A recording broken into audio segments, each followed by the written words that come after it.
Assalamu alaikum. Okay, so last class was an explanation of the binding reality of certainty, and we said that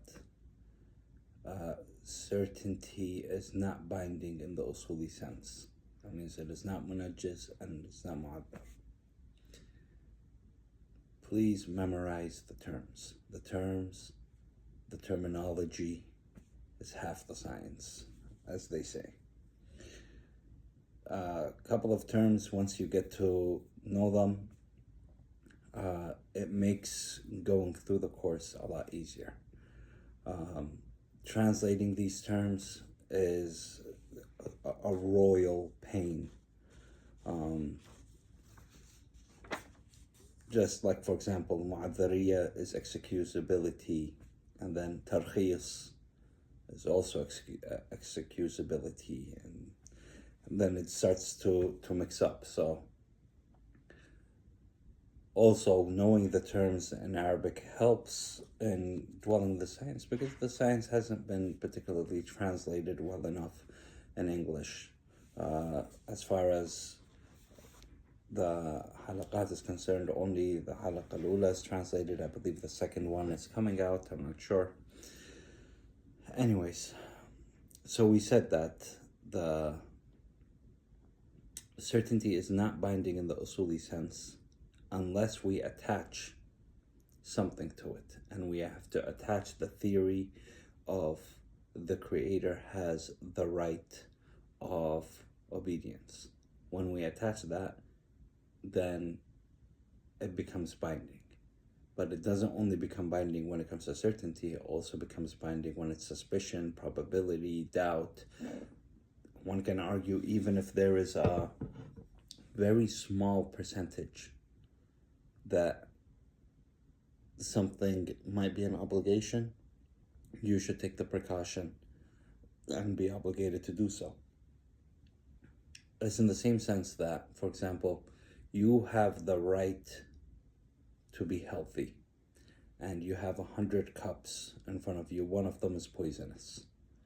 Would you drink from any of these cups? The probability is 1%.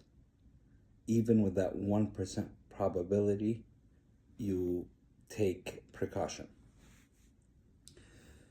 That being said, and this is against majority of the usuliyin, because majority of the usuliyin believe in the principle of qubh al-iqab bila bayan, which historically is an i'tizali theory, in which the creator has no right to punish without clarity.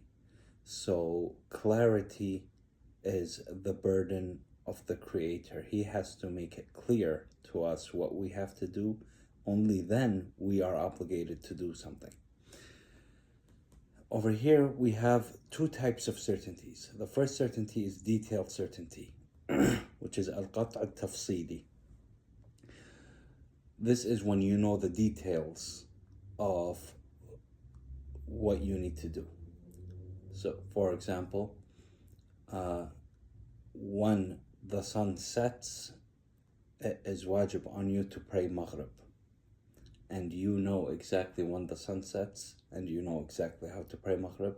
Over there is no ambiguity in the command. Majority of the time, we do not have the privilege of having such a detailed certainty.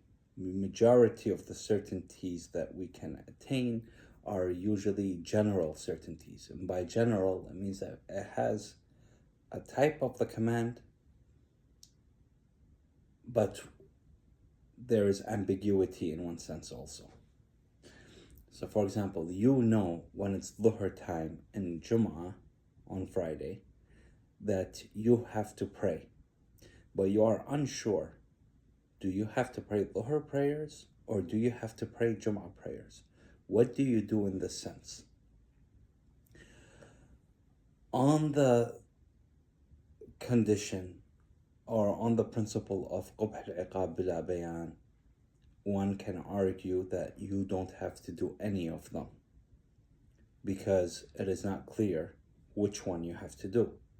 And since bayan, since the clarity is the burden of the Creator and the Creator did not clarify, we don't have to do anything unless it is clarified.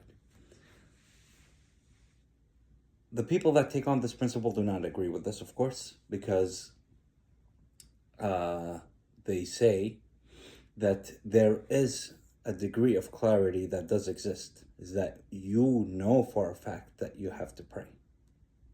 So there is a bayan, there is a clarity. Clarity has been given to you. The details on the clarity or the details on the certainty that you've attained do not exist. So at this point, you are stuck between two options. The first one is, do you need to have certainty in the lack of violation of the command? Or do you need to have certainty that you have fulfilled the obligation? There's a difference. Obviously, if you have certainty that you have fulfilled the obligation, then that's tied to certainty that you have not violated the command. These two are tied together. But the opposite is not true.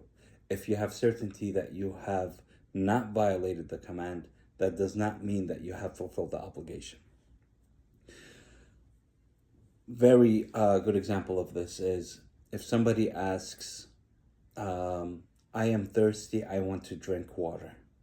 But you don't know if this person wants tap water or he wants sparkling water. The fancy guy that's asking. So,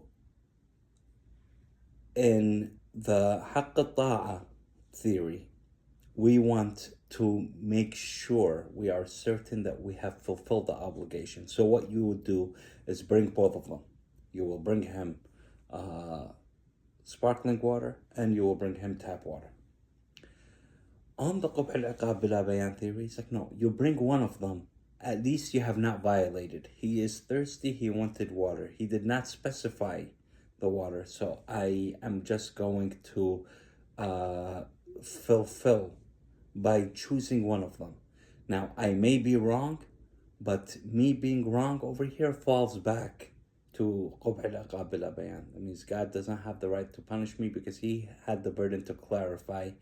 I chose one of the ways based on my abundant knowledge.